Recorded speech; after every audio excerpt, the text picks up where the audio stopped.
allegations of anti-party activities against Alex Oti, others. Federal government commences implementation of dual mandate policy across all federal colleges of education. On the foreign scene, Reform UK Party makes gains in local and by-elections, seeking to establish itself as significant political force.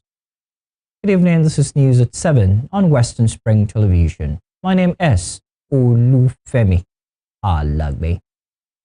The Lagos State High Court sitting at the Tafawa Balewa Square has sentenced Andrew Ominikoran, a driver of Lagos Bus Rapid Transit BRT, to death by hanging for killing Bamishi Anyanwola, a 22-year-old fashion designer.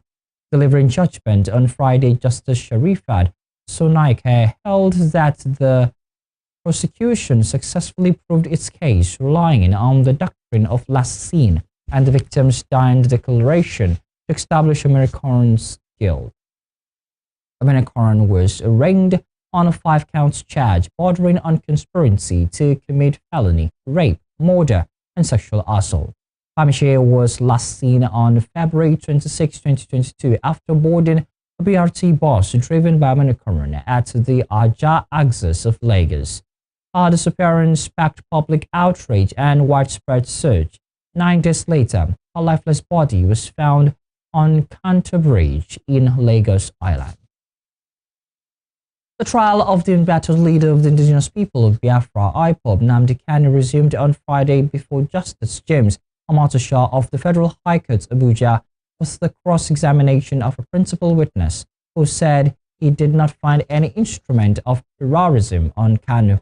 The court had granted the request of the federal government for a witness to testify behind the screens. An operative of the Department of State Services, known simply as AAA, appeared as plaintiff witness 1.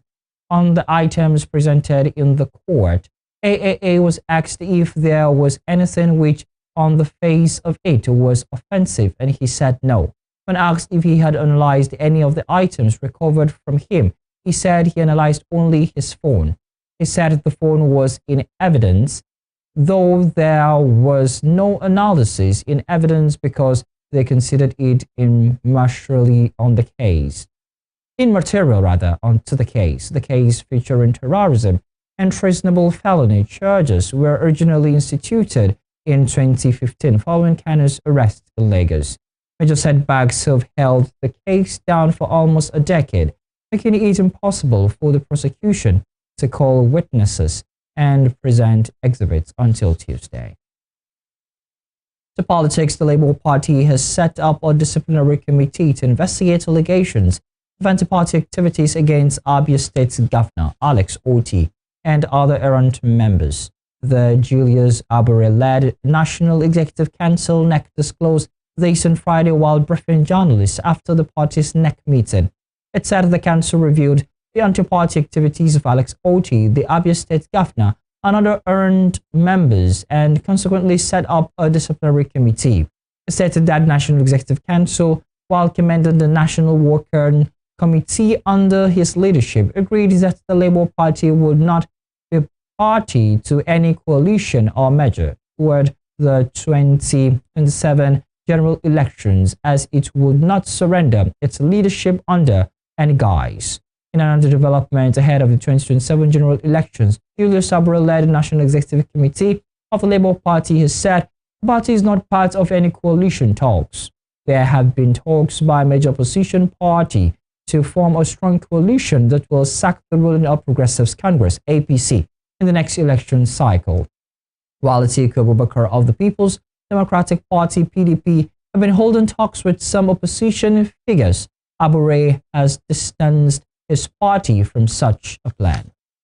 I want to use this opportunity to reply Dr. Alex Oti, the governor of Abia State, who was on Arise television this morning to make very derogatory statements about the leadership of the party. This leadership have been very magnanimous. We have been very patient. We have expressed a lot of maturity in handling some of the rascals that we accommodated in our party. And I think it got to a fall today with that interview, and we felt that it's appropriate, most appropriate at this point in time, to respond to him so that he doesn't think that he's the only one who can be in the gutter. You will recall that not too long ago, the governor stated that if we don't relinquish the leadership of the party, that he was going to use government machinery to destroy us in the party. And I'm sure you all saw that publication. Deliberately, as leaders of the party, as matured leaders of this party, as those who believe in the growth and development of the country, and as leaders that made them, we made them, without sounding immodest, we made Governor Alex Oti, made him governor, we supported him, made sacrifices to him, refused bribe, refused offers that made him governor. And so, today he was again on Arise Television and deliberately tried to misinform members of the public in respect of the Supreme Court's decision. My major worry was his foul language when he said that we are masturbating. The Supreme Court have sacked us and that he's laughing at us because we are still holding on to the leadership and masturbating in the party. And I felt that he's not the only one who can use gutter language. And I want to reply him as follows. Number one, Dwafi and Lilliputian men use. Hundreds of women in Rivers State on Friday staged a walkout during an empowerment program in Port Harcourt, demanding to be addressed by either the First Lady, Senator Oluremi Tinubu, or the wife of the state governor, Lady Vilnera Simi Fubara.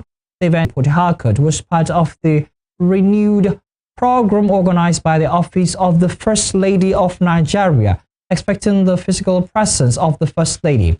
The woman, many addressed in traditional double wrappers, gathered in anticipation. However, tension rose when Theresa Ibaz, wife and protester Favour Ekpeye, clarified that the woman's action was not a rejection of the president's wife, but rather a protest against the substitution. She explained that they staged a walkout because they were expecting the wife of the president to address them and not the wife of. Beautifully created, wonderfully made by God, loving, blessed, hardworking. I greet you all.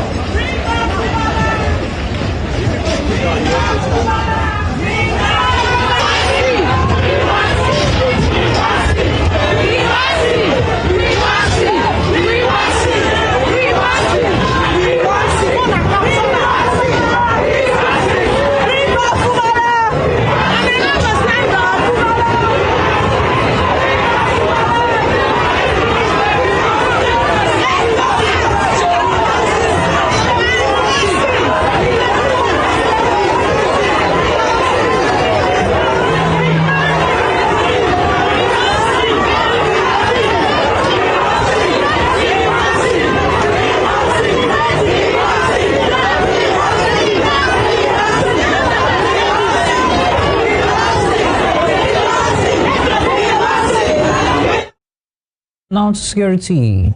The former chairman of Jama'ara local government area of Bauchi State, Isa Mohammed Wabi, has been killed in the early morning attack allegedly involving acquaintances of his son.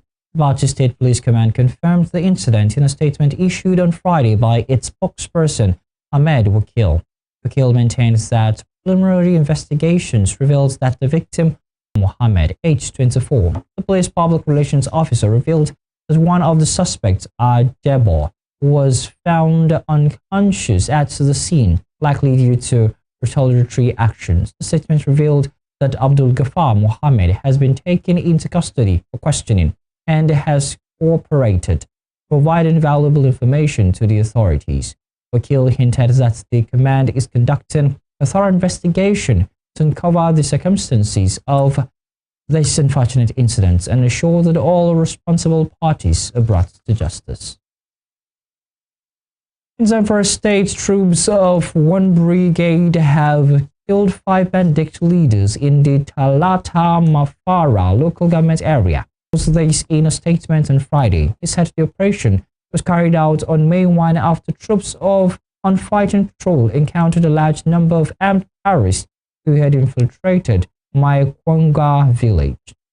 According to the statement, the arms recovered from the terrorists include 4 AK-47s, 1 PKT machine, 8 rounds of 7.62 mm special ammunition, and 43 rounds of PKT ammunition. Kamala stated that 2 civilians were caught in the crossfire by stray bullets, adding that the situation is being closely monitored in efforts to clear the area of residual gallantry and professionalism of the troops, encouraging the public to continue providing credible information to security agencies and avoid taking the law into their hands. President Bola Tinubu was today in Katsina to commission New Eastern Bypass, an agriculture mechanization center in the state. While speaking at the event, the president commended the resilience of the Nigerian people who are currently withstanding the brunt of his economic reforms. The president continued by stating that the goal of his administration is to make Nigeria an agriculturally foreign nation. The federal government will be with you. It is very, particularly in the economic rejuvenation of a nation. The economy at a difficult moment is only in the right trajectory. Today, what we are commissioning is effort to banish hunger.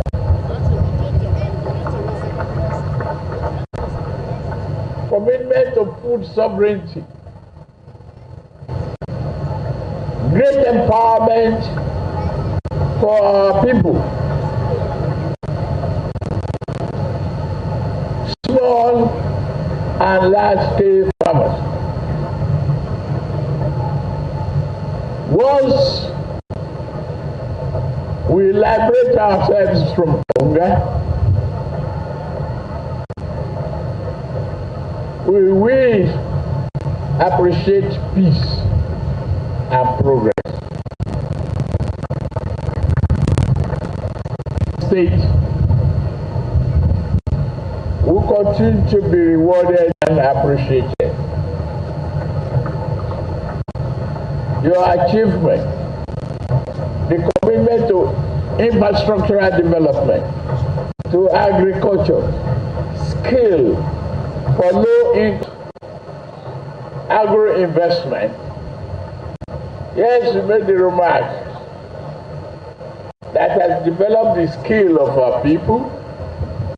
They've been included in the assembly, and they will participate. I want to assure the Nigerian public that agriculture in the heart of our program is a must for us. I could see many of the governors here present, dedicated and committed, federal level. We are committed to all of this, and I'm glad that Honorable Minister for Agriculture is here present.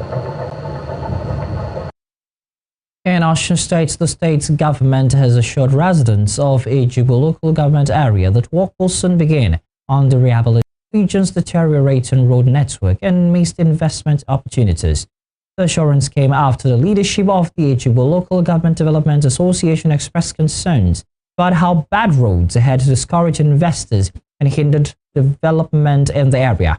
Speaking on behalf of the group during a press briefing in Ola, a town in Ejibo, on Thursday, the association's chairman, Ademola Adeniyi, said many investors had been discouraged from investing in the town due to the hellish state of the road.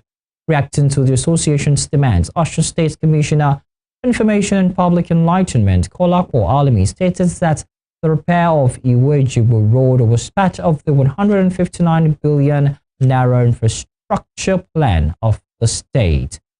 Alimi, in a statement on Friday, further said all the roads in the local government will also receive government attention in due course and solicited the continued support of the residents for the Adeleke administration.